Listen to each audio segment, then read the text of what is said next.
Common systemization mistakes you need to avoid. In this tutorial, I'm going to tell you about the common systemization mistakes that you need to avoid as a business owner. As an entrepreneur, your business will begin to expand to the point that you will no longer be able to be directly involved in the day-to-day activities. To move into the next phase of growth, you will need to create systems that will allow you to focus your energy on growing and improving your business.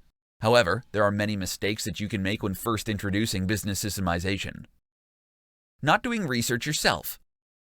As a small business owner, you might have an idea of what it means to systemize your business, but you may not have worked in an environment that includes multiple automated business processes.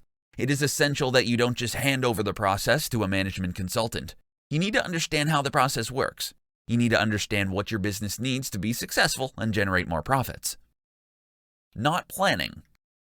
When embracing business systemization, take a few days to formulate a plan. This plan will need to include identifying routine activities and tasks, the standards that you expect at the completion of each operation, the philosophy behind the actions, the people responsible for carrying out the activities, a template for each step of the activities, how you will review and improve the process.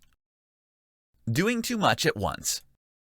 Trying to design too many systems at once will leave you overstretched as a business owner.